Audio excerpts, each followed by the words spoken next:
I love it when Jazzy and I step outside into the forest. The sun is just coming over the horizon. And that hawk is about 25, 30 feet from us, just blaring its lungs, saying, "Good morning, human. Welcome to the world." Every day that hawk is just out there. And it's so fascinating to watch that hawk. It soars to the right, it soars to the left, and then it ends up on a fence post. And it will just sit there as if it's got its arms crossed. And the red-tailed hawk looks at me and looks at Jazzy as if to be saying, "What do you want to know?" Yeah, what do I want to know? Because obviously the red-tailed hawk that greets us every morning in this forest in South Charlotte, North Carolina, has something to tell. And if I don't stop and listen to the blaring vocals of this hawk, then I'm missing out. And if I miss out, this is our relationship between you and me, okay? This is us.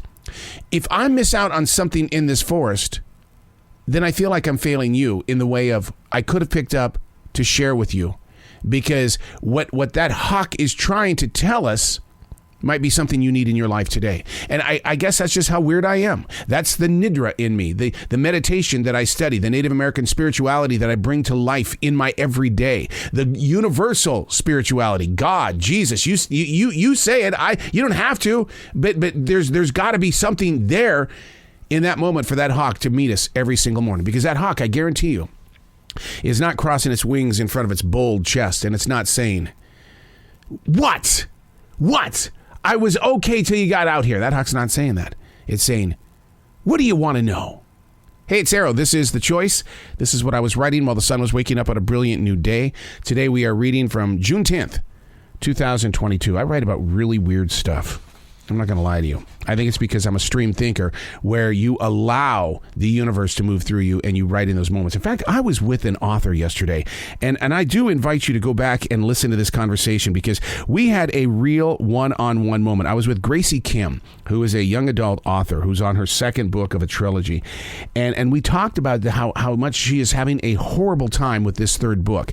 And go back and listen to it and really see how I embrace what other authors are doing, and we talk about moving through those moments of silence. That's what we do as writers. It's a community is what it is. We take care of each other. I'm not sure why I'm writing about what I'm about ready to write about today, except that maybe somebody needs it. But I take my blood pressure every single morning before I write.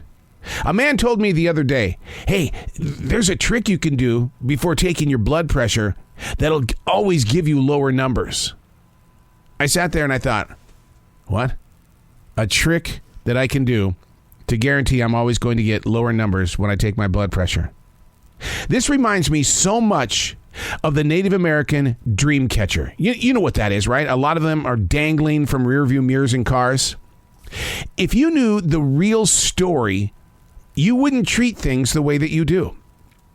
Because I am a heart attack survivor, July 21st, 2009, 6:15 p.m., I take my blood pressure to keep written records of my reality. If I do things that take me away from the reality of a moment and or numbers, I'm only injuring my survival. Now, as for the dream catcher, as beautiful as they are and as cool as they look dangling from that rear view mirror, they aren't decorations, but rather they are tools of communication. The women left messages on these dream catchers by way of moving the beads and putting pictures and things on there. They didn't have a pen and paper. What they had was the dream catcher. This was their way of speaking to other nations. Oh, God.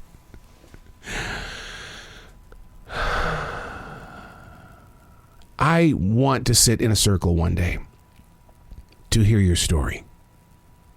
To hear of your experiences, what you're reading, what you're pushing away, what you would like to learn, but you can't find the time to even pace it to a thought. There are so many things that are moving through us on a daily basis that we don't know how to digest them. We just keep storing them in this gigantic closet somewhere inside this mind, body, and soul. The pandemic is a good example. What did you learn? What did you enjoy about the lockdown? It wasn't always about complaints. It wasn't always about binge watching TV shows. There was something that we were supposed to learn. What did you learn? And what I'm going to do in the days ahead is I'm going to go back through my daily writing, and I'm going to study the guy who wrote No Matter What during the pandemic. And the things that I'm going to bump into a lot, I know what I did, and this is my testimony, and I know how this testimony quickly spun around when I chose to listen. But I'll bet you at least 200 to 500 times during that lockdown from March of 2020 until they finally let us out, I kept asking, God, where are you? Where are you, God? Where are you? And on those pages into 2021, I don't know the exact date, but it is documented. During those moments where I said, God, where are you? It was written, I'm here. Where are you? It's the same thing as these numbers. I take my numbers every day because high blood pressure. I take medication for it and stuff like that. If I'm going to lie to myself, then I don't deserve to have a better life. If I have to trick myself into lowering those numbers so I can feel better about the moment, then that's cheating the system.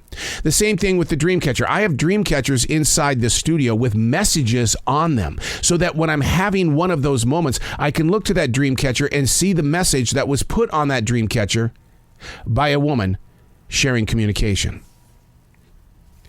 Sometimes the things that we have in our everyday world, there's a deeper and richer purpose and plan behind it. It's not a toy. It's not decorations. It's in your life because you need it in your life. What are those things? Identify with them and then grow with them. I'm Arrow, and that's what I was writing while the sun was waking up on a brilliant new day.